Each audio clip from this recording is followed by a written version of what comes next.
Hi friends, welcome back to our YouTube channel. మీరు చూస్తున్నారు master TV. నేను మీ Vijay Kumar. Group 1 కి సంబంధించినటువంటి హాల్ టికెట్స్ అయితే ఇప్పుడే మనకు Telangana public service commission website లో అప్లోడ్ చేయడం అయితే జరిగింది.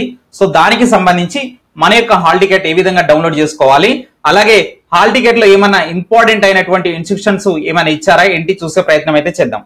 వీడియోని తప్పకుండా ప్రతి ఒక్కరు లైక్ చేయండి. ఈ యొక్క వీడియోని మీ యొక్క వాట్సాప్ గ్రూప్లలో షేర్ చేయండి. ఇక వెబ్సైట్ యొక్క లింక్ అనేది నేను డిస్క్రిప్షన్ లో ఇచ్చాను. డైరెక్ట్ గా మీరు ఆ లింక్ క్లిక్ చేసి మీ యొక్క ఫోన్ లో డైరెక్ట్ గా డౌన్లోడ్ చేసుకోవచ్చు హాల్ టికెట్ ని. ఓకేనా? ఒకవేళ డౌన్లోడ్ కాకపోతే కనుక పైన మీకు 3 డాట్స్ కనిపిస్తాయి. పైన చూసినట్లయితే డెస్క్ టాప్ మోడ్ అనేది ఉంటుంది. ఆ యొక్క డెస్క్ టాప్ మోడ్ పెట్టి కూడా మీరు డౌన్లోడ్ చేసుకునే ప్రయత్నం అయితే చేయొచ్చు అనమాట. ఓకేనా? ఇక ఇక్కడ చూసినట్లయితే మనకు group 1 services download hall ticket అని చెప్పేసి ఇచ్చారు. దీనిపైన క్లిక్ చేసినట్లయితే ఇట్లా డాష్ బోర్డ్ అయితే ఓపెన్ అవుతుంది. ఇక్కడ మీ యొక్క TSPSC ID and date of birth enter చేయండి.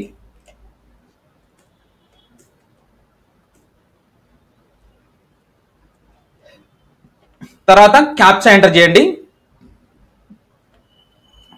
దాని తర్వాత మీ TSPSC ID, date of birth, ఇక్కడ కనిపించేటటువంటి క్యాప్చా, తర్వాత డౌన్లోడ్ పైన క్లిక్ చేసినట్లయితే మనకు PDF అయితే డౌన్లోడ్ అయిపోతుంది అనమాట. ఇక్కడ మనకు హాల్ టికెట్ నెంబర్ అండ్ మనకు ఎగ్జామ్ సెంటర్ ఎక్కడ పడింది, క్యాండిడేట్ నేము, ఫాదర్ నేము, మదర్ నేము అన్ని కూడా ఉన్నాయన్నమాట. సో మనకు సండే ఎగ్జామ్ ఉంది 9th జూన్. సో 10:30 నుంచి మనకు 1 PM వరకు ఎగ్జామ్ అయితే జరుగుతుంది అన్నట్లుగా ఇచ్చారనమాట. సో 10 AM తర్వాత అంటే 10 గంటల తర్వాత డేట్స్ మాత్రం క్లోజ్ అవుతాయి, ఎంట్రీ అయితే ఉండదు అన్నట్టుగా క్లియర్ గా మెన్షన్ చేశారు. ఇక నోటు ఇక్కడ కింద చూసినట్లయితే కొన్ని ఇన్స్ట్రక్షన్స్ అయితే కంపల్సరిగా ఇవన్నీ కూడా మీరు జాగ్రత్తగా చదువుకోండి. 1కి 2 సార్లు చదువుకోండి.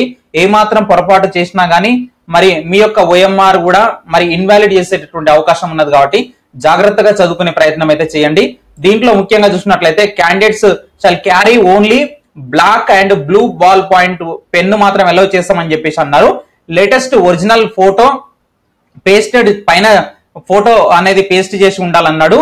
తర్వాత in any valid original photo ID card అయితే ఉండాలన్నాడు. అది ఆధార్ కార్డు కావచ్చు, పాన్ కార్డు కావచ్చు, ఏదైనా కావచ్చు.